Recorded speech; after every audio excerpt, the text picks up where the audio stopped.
주에 이어서 같은 본문을 다시 한번 보겠습니다. 사무엘상 20장, 구약성경 442쪽 3쪽 정도에 있습니다. 사무엘상 20장 1절을 제가 먼저 읽겠습니다. 다윗이 라마나요스에서 도망하여 요나단에게 이르되 내가 무엇을 하였으며 내 죄악이 무엇이며 내 아버지 앞에서 내 죄가 무엇이기에 그가 내 생명을 찾느냐. 요나단이 그에게 이르되 결단코 아니라 내가 죽지 아니하리라. 내 아버지께서 크고 작은 일을 내게 알리지 아니하고는 행하지 아니하나니 아버지께서 어찌하여 이 일은 내게 숨기리요? 그렇지 아니하니라. 다시 또 맹세하여 이르되 내가 내게 은혜 받은 줄을 내 아버지께서 밝히 알고 스스로 이르기를 요나단이 슬퍼할까 두려운즉 그에게 이것을 알리지 아니하리라 함이니라. 그러나 진실로 여호와의 살아계심과 내 생명을 두고 맹세하노니 나와 죽음 사이는 한 걸음뿐이니라. 요나단이 다윗에게 이르되 내 마음의 소원이 무엇이든지 내가 너를 위하여 그것을 이루리라. 다윗이 요나단에게 이르되 내일은 초하루인즉 내가 마땅히 왕을 모시고 앉아 식사를 하여야 할 것이나 나를 보내어 셋째 날 저녁까지 들에 숨게 하고 내 아버지께서 만일 나에 대하여 자세히 묻거든 그때에 너는 말하기를 다윗이 자기 성읍 베들레헴으로 급히 가기를 내게 허락하라. 이는 온 가족을 위하여 거기서 매년 제를 드릴 때가 되미니이다 하라. 그의 말이 좋다 하면 내 종이 평안하려니와 그가 만일 노하면 나를 해하려고 결심한 줄을 알지니 그런즉 원컨대 내 종에게 인자하게 행하라. 내가 내 종에게 여호와 앞에서 너와 맹약하게 하였음이니라. 그러나 내게 죄악이 있으면 내가 친히 나를 죽이라.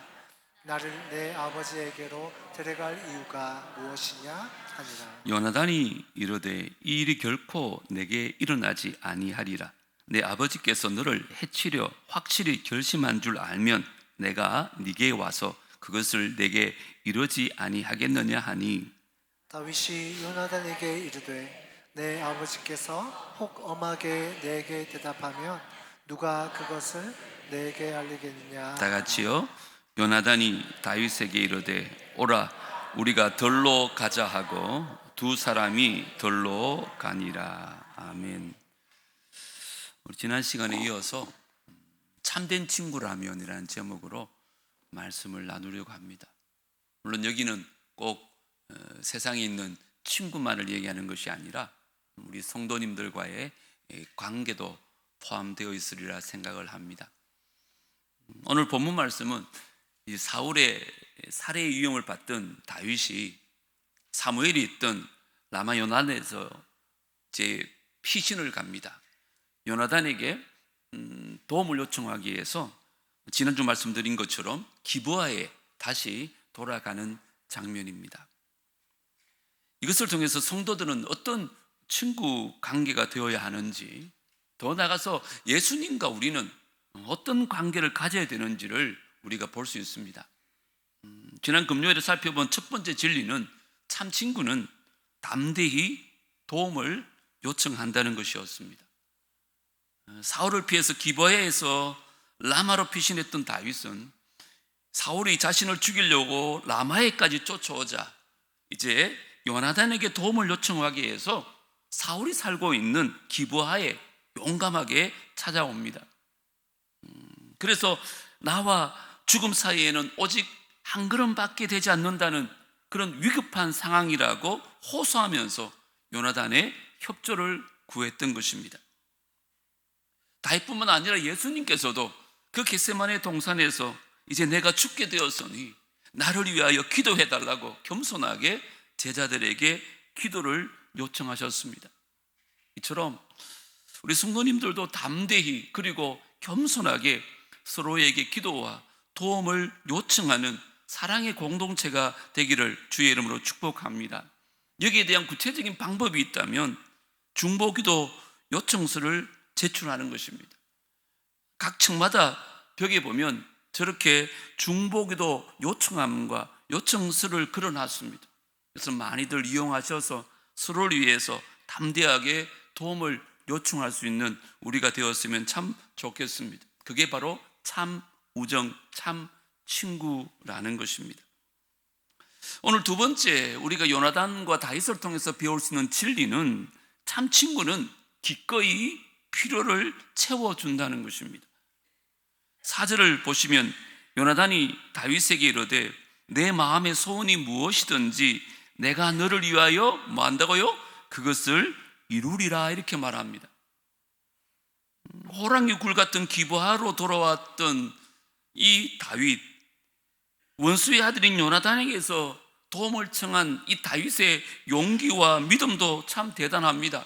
하지만 이 다윗에게 내 마음의 소원이 무엇이든지 내가 다 이루어주겠다고 약속하는 이 요나단의 대답은 더 놀랍지 않습니까? 왜냐하면 이것은 정치적 계산을 뛰어넘어서 참으로 이타적이고 희생적인 말이기 때문에 그렇습니다. 생각해 보십시오.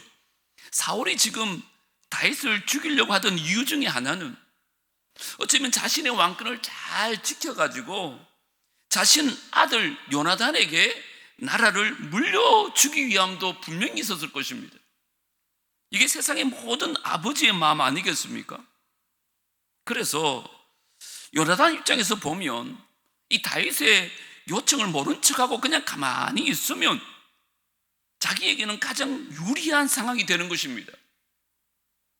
그렇게 되면 자신의 미래는 보장될 테이고 요나단은 자신의 왕권을 포기하는 마음인데 다윗의 목숨을 구해주기로 결심하는 것입니다. 사랑은요, 자기 유익을 구하지 않는다고 고린도전서 13장에 말씀하잖아요. 다윗이 그 사랑을 실천하고 있는 것입니다. 그래서 요나단의 확담을 들은 다윗은 이어지는 5절과 6절에서 사울의 마음을 확인할 방법을 요나단에게 알려줍니다. 뭐라고 말합니까? 다윗이 요나단에게 이르되 내일은 초하루인즉 내가 마땅히 왕을 모시고 앉아 식사를 하여야 할 것이나 나를 보내어 셋째 날 저녁까지 들에 숨게 하고 네 아버지께서 만일 나에 대하여 자세히 묻거든 그때에 너는 말하기를 다윗이 자기 성읍 베들레헴으로 급히 가기를 내게 허락하라 간청하였사오니 이는 온 가족을 위하여 거기서 매년제를 드릴 때가 됨이니라 하라 이렇게 말합니다. 매년 초하루는 세 달을 맞이하면서 왕과 함께 제사를 드리고 왕족들이 한 자리에 모여서 식사를 했습니다. 그때 다윗이 마땅히 참석해야 되겠지만 자기가 그때 참석하지 않겠다는 것입니다. 그때 사울왕 요나단에게 다윗이 왜 제사에 나오지 않았냐 그렇게 물으면 그가 매년제를 드리려고 고향집에 갔습니다라고 얘기해 달라는 거예요. 이게 매년제라는 것은 가족 단위로 6월절이나 7.7절이나 수장절 중에 하나를 택해가지고 매년에 한 번 의무적으로 제사를 드리게 되어 있어요. 이게 무슨 말인가? 이렇게 지극히 당연하고 정상적이고 합리적인 일로 자리를 비웠다는 말을 듣고도 만약에 사울이 분노하면 분명히 사울이 나를 죽이기라고 결심한 것을 알 수 있다는 거예요. 그래서 7절 8절에도 이렇게 부탁을 하죠. 그의 말이 좋다 하면 네 종이 평안하려니와 그가 만일 노하면 나를 해하려고 결심한 줄을 알지니 그런즉 바라건대 내 종에게 인자하게 행하라. 네가 내 종에게 여호와 앞에서 너와 맹약하게 하였습니다. 그러나 내게 죄악이 있으면 뭐라 그래요? 네가 친히 나를 죽이라. 나를 네 아버지에게로 데려갈 이유가 무엇이냐 아니라 다시 무슨 말 하는 거예요? 만약에 내가 죄를 지은 게 있으면 차라리 요나단 너 손에 내가 죽고 싶다. 그러나 아무 죄 없이 사울의 손에 부당히 죽는 것을 내가 좀 막아다오. 이렇게 부탁을 하는 것입니다. 이때 요나단이요 기꺼이 내가 너를 돕겠다고 맹약을 합니다. 그게 9절부터 나옵니다. 요나단이 이르되 이 일이 결코 네게 일어나지 아니하리라. 내 아버지께서 너를 해치려 확실히 결심한 줄을 알면 어떻게 하겠다고요? 내가 네게 와서 그것을 네게 이루지 아니하겠느냐 하니 다윗이 요나단에게 또 말합니다. 내 아버지께서 혹 엄하게 내게 대답하면, 다시는 그렇게 말하지 말라고 하면 누가 그것을 내게 알려주겠느냐 하더라. 요나단이 다윗에게 이르되 오라 우리가 들로 가자 하고 두 사람이 들로 가니라. 요나단은 다윗이 자기나 아버지 사울에게 죽는 일은 결코 일어나지 않을 것이다, 그렇게 맹세를 합니다. 그리고는 며칠 후에 사울의 반응을 살펴서 그것을 어떻게든지 내가 네게 전해줄 테니까는 너무 걱정하지 말고 이제 들로 함께 나가자 하고 나가는 장면이 오늘 마지막 장면입니다. 자, 이날 다윗은 아마 자신이 요나단에게 얼마나 큰 부탁을 했는지 모를 수 있습니다. 다윗은 그냥 자신의 억울한 죽음을 막아달라고 절친하게 그냥 부탁했다고만 생각할 수 있습니다. 그런데 여러분, 요나단의 입장에서 한번 생각해 보세요. 지금 다윗을 돕는다는 것은 장차 자신의 왕권을 포기하는 것과도 마찬가지였습니다.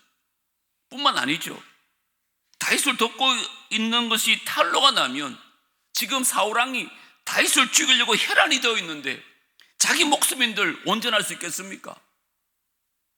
자기가 죽을 수도 있는 아주 위험한 상황입니다.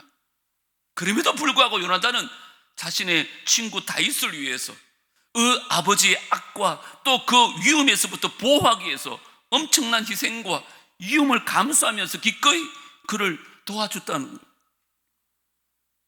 우리가 믿음 생활하다 보면 이런 일이 있을 수 있죠.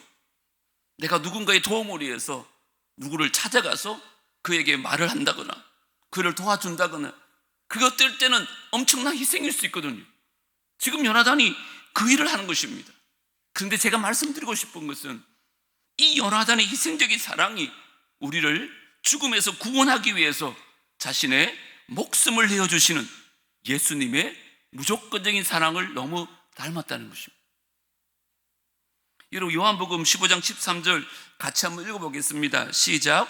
사람이 친구를 위하여 자기 목숨을 버리면 이보다 더 큰 사랑이 없나니, 이렇게 말씀하시면서 정말 십자가에서 우리를 위해서 죽으심으로 우리를 향한 그 큰 사랑을 친히 보여주셨잖아요. 자, 그러면 이 놀라운 사랑을 받은 우리는 이제 어떻게 살아야 되겠어요? 그게 요한 1서 3장 16절에 나옵니다. 우리 같이 한번 읽겠습니다. 시작. 그가 우리를 위하여 목숨을 버리셨으니 우리가 이로써 사랑을 알고 우리도 형제들을 위하여 목숨을 버리는 것이 마땅하니라. 아멘. 우리가 요한복음 3장 16절 참 좋아하죠. 하나님이 세상을 이처럼 사랑하사 독생자를 주셨으니. 그런데 요한일서 3장 16절에 보면 그 사랑을 깨달은 사람은 어떻게 살아야 된다는 거예요? 우리도 형제를 위하여 목숨을 내어주는 것이 마땅하다. 옆에 있는 성도가, 가까운 사람이, 사랑하는 사람이 어려움을 처하고 있는데 내 몰라라 하면 안 된다는 거예요. 내가 목숨을 내주는 마음으로 그를 도와야 된다는 거예요. 그게 요나단의 도움이었고 예수님의 희생이었다는 거예요. 여러분, 목숨을 내어주는 것, 이것이 마땅하다는데 여러분, 이 말씀도 하나님 말씀인 줄 믿으십니까? 이건 하나님 말씀 아닌가요? 이 맞잖아요, 그죠? 근데 우리는 그렇게 살고 있습니까? 여러분은 이것이 하나님 말씀이라면 우리도 참 형제의 사랑, 자매를 위해서 목숨을 버리는 자세로 그들의 필요를 희생적으로 채워주는 삶이 있어야 된다는 거잖아요. 그래야 진짜 사랑을 체험한 사람이라고 말하잖아요. 예수님께서 우리의 가장 큰 필요인 죄 사함을 주시기 위해서 목숨을 내어주신 것처럼 이제 우리가 서로의 필요를 채워주기 위해서 죽을 각오로 서로 사랑하고 희생적으로 도와주는 것이 참 사랑이고 참 우정이라는 것입니다. 저는 우리 교회 공동체 안에 이런 사랑의 운동이 좀 일어났으면 좋겠어요. 어쩌면 수십 년 동안 함께 믿음 생활을 했었어요. 우리 주님 안에서 한 형제요 한 자매라고 말합니다. 그런데 내가 어려울 때는 남에게 도움도 요청하고 도와줬으면 좋겠다는 마음이 있는데 실제로 다른 사람이 어려울 때 이런 희생적인 사랑을 교회 안에서 찾아보기가 쉽지 않다는 것입니다. 때로는 나의 시간을 희생해야 되고, 때로는 내 에너지를 희생해야 되고, 때로는 내 물질을 희생할 때도 있습니다. 때로는요, 미성숙한 사람들의 말과 행동 때문에 마음고생을 하는 희생이 필요할 때도 있을 것입니다. 그래서 어떨 때는 어려운 마음이 들어요. 이야, 내가 왜 이런 고생을 사서 해야 되냐? 나는 안 하고 싶다고, 나는 그만둘 거라고, 그런 생각이 들기도 하겠지만, 만약에 이렇게 한번 생각해 보세요. 우리 예수님께서 그런 마음으로 십자가를 져버리셨다면, 그 사명을 감당하지 않았다면 우리는 어떻게 되었을까요? 하나님은 우리가 죄인 되었을 때라고 말해요. 우리가 하나님과 원수가 되어서 하나님 심장에 못 박고 있을 그때에 당신의 하나밖에 없는 아들을 내어주사 우리를 살려주신 거예요. 우리가 이 사랑을 생각할 때 어떻게 우리 또한 희생의 삶을 살 수 있지 않겠느냐, 이렇게 말하는 거죠. 이게 진정한 사랑이라는 거죠. 여러분, 아무리 힘들고 고통스러워도 우리가 진짜 이 십자가를 생각하고 이 십자가를 바라보면서 신실하게 주님 앞에 이를 섬길 때 하나님께서는 우리를 통하여 놀라운 일을 행하실 줄 믿습니다. 그렇다고 해서 여러분 너무 걱정하지 마세요. 여기 본문에 나오는 것처럼 목숨을 버리는 일은 그렇게 흔치 않아요. 아무나에게 주어지는 일이 아니에요. 아무 걱정하지 마세요. 사실은요, 우리가 작은 희생만 베풀어도 큰 사랑의 열매를 맺힐 때가 얼마나 많은지 몰라요. 저는 우리 교회도 보면 참 감동할 때가 많이 있어요. 아프다 그러면 반찬도 이렇게 해서 나누기도 하고, 누가 병원 입원했다 그러면 저보다 먼저 신방을 가는 분들도 참 많이 있더라고요. 가서 그냥 빈손으로 오지 아니하고 조그만 정성이지만 봉투를 준비해서 참 입원비에 좀 보태서라고 그렇게 사랑을 전할 때도 있어요. 이건 목숨을 버리는 것과는 아무 비교가 안 되겠지만 이 작은 희생, 그 사랑을 통해서도 받는 사람은요 얼마나 크게 감동하는지 모릅니다. 그리고 정말 하나님이 살아계시는구나, 그 삶을 보면서 그것을 느끼게 되는 것이죠. 저는 이것이 예수님처럼, 요나단처럼 나의 유익만 찾지 아니하고 남의 유익을 먼저 생각하고 그의 필요를 채워주는 희생적인 사랑인 줄 믿습니다. 우리가 이제 그렇게 좀 살았으면 좋겠어요. 다른 사람이 어렵다 할 때, 힘들다 할 때 나 몰라라 하지 아니하고 어떻게 하면 내가 그를 도울 수 있을까? 그렇다면 우리 교회가 사랑이 충만한 그리스도의 공동체가 되어질 줄 믿습니다. 꼭 기억하십시오. 참 친구는 담대하게 도움을 요청할 수 있어야 됩니다. 그리고 참 친구는요, 그 도움을 요청할 때 기꺼이 필요를 채워줄 수 있어야 합니다. 그리고 마지막 세 번째 우리가 깨달아야 될 진리가 뭐냐? 참 친구는 정중히 서로를 존중해야 합니다. 꼭 기억하면 좋겠어요.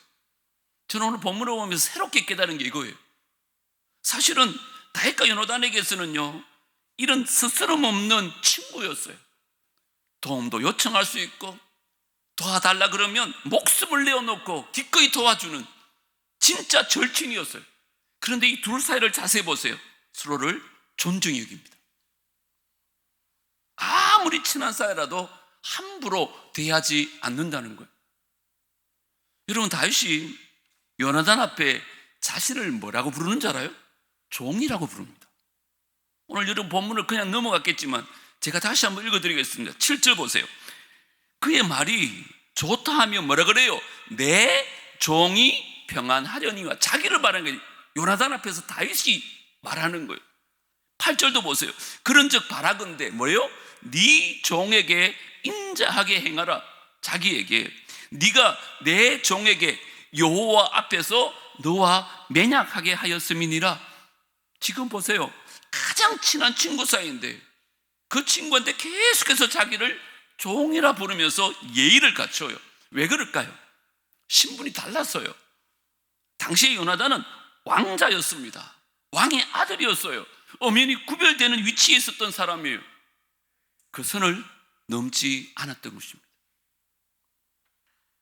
다윗은 요나단에게 친구인 동시에 상전이었어요. 이 말이 무슨 말이냐? 다윗은 요나단과 각별한 우정을 가졌지만 절대로 선을 넘지 않았다는 거예요.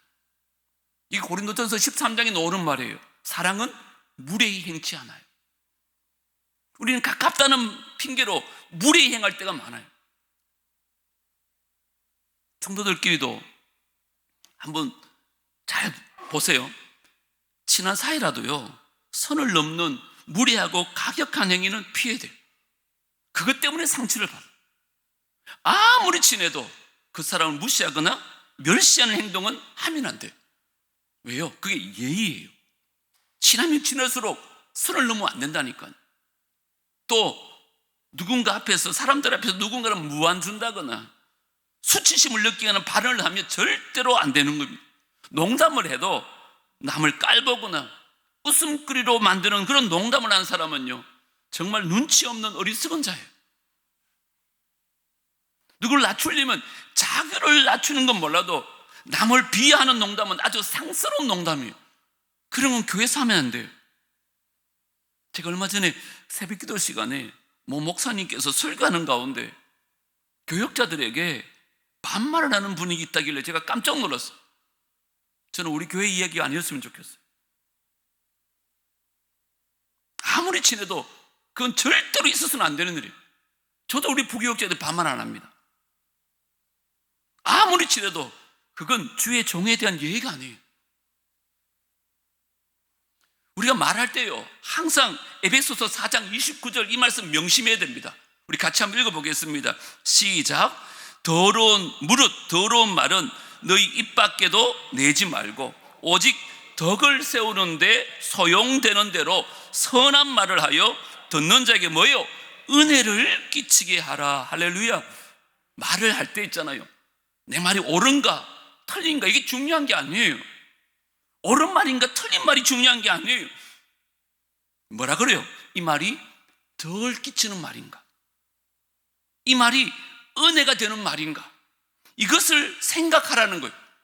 그게 아니면 말하지 말라는 거예요. 그런 말은 입 밖에도 내지도 말라는 거예요.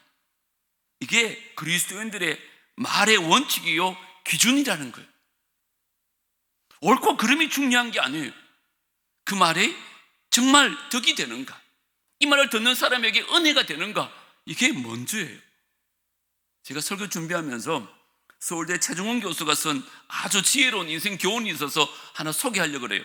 이렇게 말씀합니다. 갈까 말까 할 때는 뭐라고요? 가래요. 살까 말까 할 때는요, 사지 말래요. 말할까 말까 할 때는요, 하지 말라는 거예요. 줄까 말까 할 때는요, 주라는 거예요. 먹을까 말까 할 때는요, 먹으면 안 돼요. 멋있잖아요. 우리 같이 한번 읽어볼까요? 시작. 갈까 말까 할 때는 가라. 살까 말까 할 때는 사지 마라. 말할까 말까 할 때는 하지 마라. 줄까 말까 할 때는 줘라. 먹을까 말까 할 때는 먹지 마라. 이 가운데 오늘 제일 중요한 거는요, 뭐라고요? 말할까 말까 할 때는요, 하지 말라는 거예요. 정말 덕이 되고 은혜가 되는 말이 아니면 하지 말라는 거예요. 사실은 지난 주일 저도 이런 실수를 했었어요. 누군가의 어려움을 듣고는 말을 해야 될까 말아야 될까 막 고민하다가 전 나름대로 그분을 도와준다는 의미에서 그분하고 좀 친하기 때문에 충분히 이야기해 싶어가지고 그분의 입장을 좀 말씀드렸어요.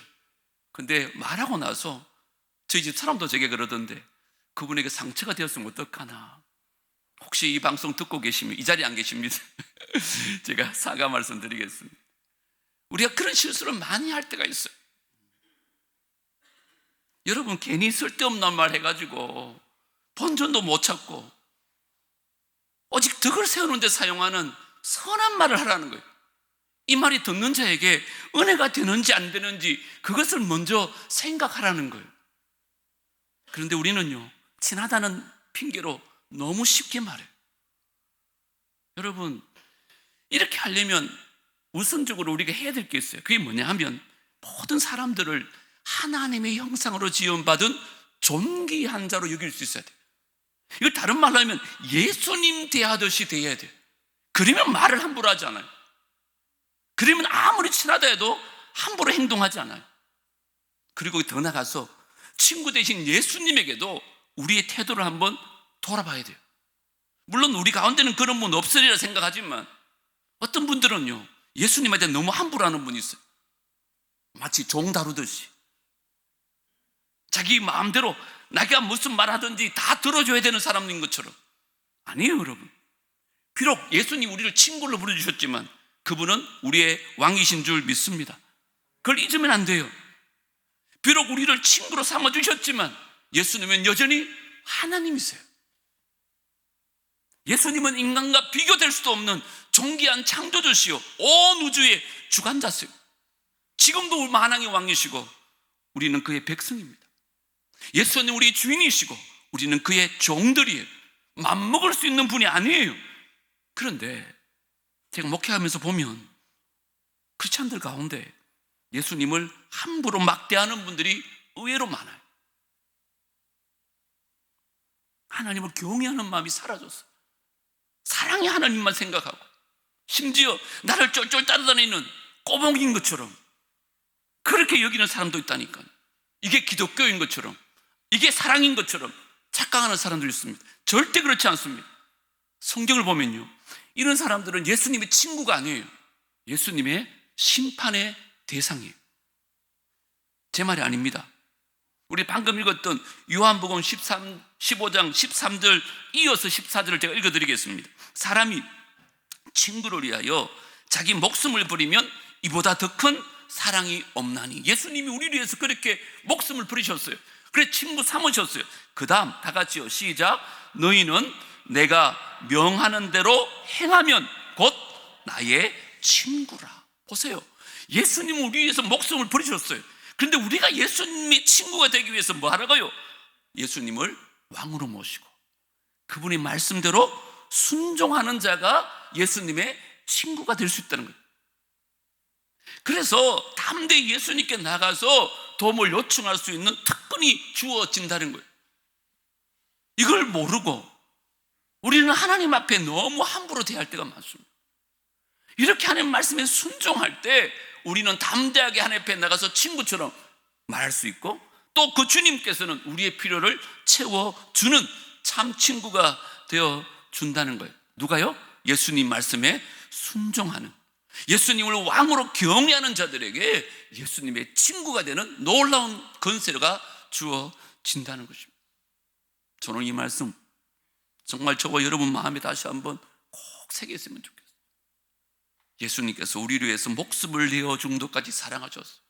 하지만 그분을 만유리 여기면 안 돼요.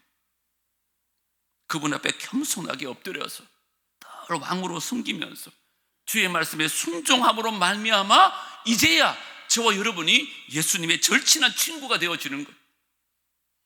그때 우리는 담대하게 예수님께 나가서 나의 필요를 무엇이든지 구할 수 있고 또 그 주님께서는 나의 친구 되셔서 우리의 필요를 다 채워주시는 그런 기쁨과 행복을 만끽하게 될 줄 믿습니다.